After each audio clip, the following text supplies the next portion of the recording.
Perkenalkan, nama saya Brinedy Saputra, NIM I1E024111. Jadi di video ini saya akan membahas tentang seputar kurikulum. Jadi yang pertama itu ada pengertian kurikulum. Nah, jadi pengertian kurikulum itu adalah seperangkat rencana dan pengaturan mengenai tujuan, isi, bahan pelajaran, dan cara penyelenggaraan kegiatan pembelajaran untuk mencapai tujuan pendidikan tertentu. Secara luas, kurikulum itu mencakup semua pengalaman belajar yang diberikan sekolah kepada peserta didik, baik di dalam ruangan maupun luar, untuk mengembangkan potensi mereka. Nah, jadi kesimpulannya itu kurikulum adalah jalan atau peta yang menunjukkan apa yang harus dipelajari, bagaimana cara belajar, dan apa yang harus dicapai oleh siswa. Nah, yang selanjutnya itu ada unsur-unsur yang ada di dalam kurikulum. Nah, yang pertama itu ada tujuan pembelajaran. Jadi tujuan pembelajaran itu apa ya? Di sini tuh menjelaskan apa yang ingin dicapai melalui pembelajaran, baik dalam jangka panjang maupun pendek. Nah, contohnya itu seperti membangun keterampilan berpikir kritis, terus menguasai pengetahuan dasar di bidang tertentu, atau mempersiapkan siswa untuk tantangan di dunia nyata. Nah, yang kedua itu ada materi pembelajaran. Nah, ini itu isi atau bahan ajar yang akan dipelajari oleh siswa. Nah, ini bisa mencakup pengetahuan, keterampilan, dan sikap yang harus dikuasai oleh siswa. Nah, contohnya itu seperti dalam mata pelajaran matematika. Nah, materi ini itu mencakup seperti aljabar, geometri, atau statistik.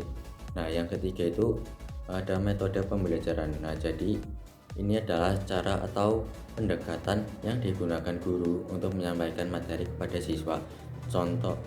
Metode ini itu bisa berbeda-beda tergantung pada tujuan dan karakteristik materi yang akan diajarkan.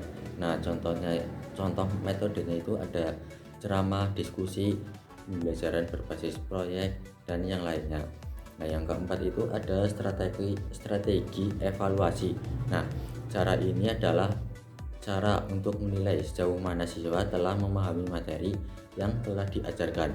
Nah, evaluasi ini bisa berupa ujian, tugas, proyek, dan yang lain. Nah, contohnya itu ujian tertulis itu seperti UTS, UAS, dan ulangan harian. Nah, terus contoh lainnya itu seperti tes lisan, penilaian portofolio, atau presentasi.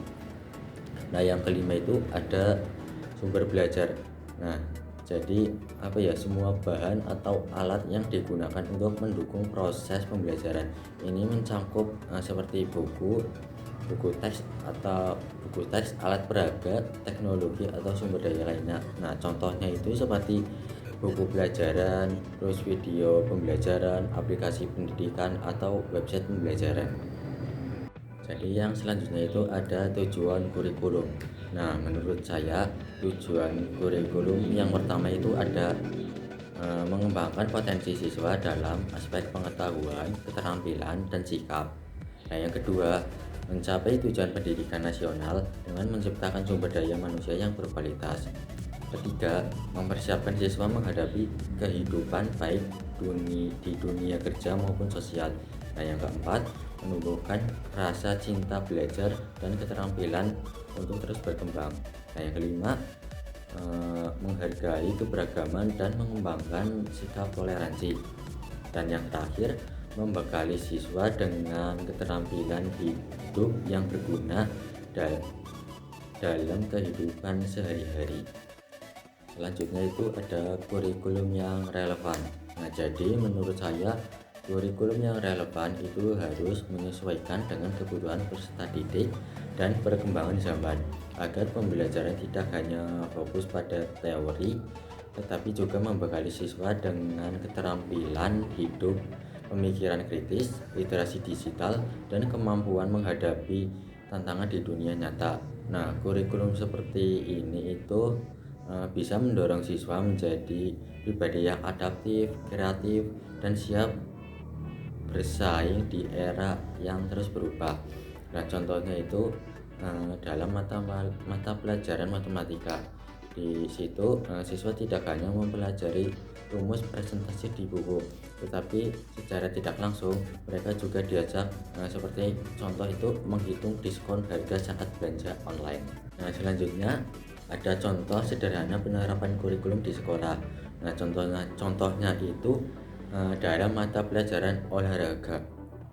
Nah, jadi dalam kegiatan olahraga, siswa belajar tentang kerjasama dan sportivitas melalui permainan tim seperti sepak bola.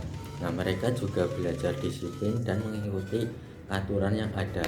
Nah, jadi relevansi kurikulumnya itu olahraga dapat membantu dalam pembentukan fisik dan mental siswa, serta memperkuat nilai-nilai karakter seperti kerjasama tim dan kejujuran.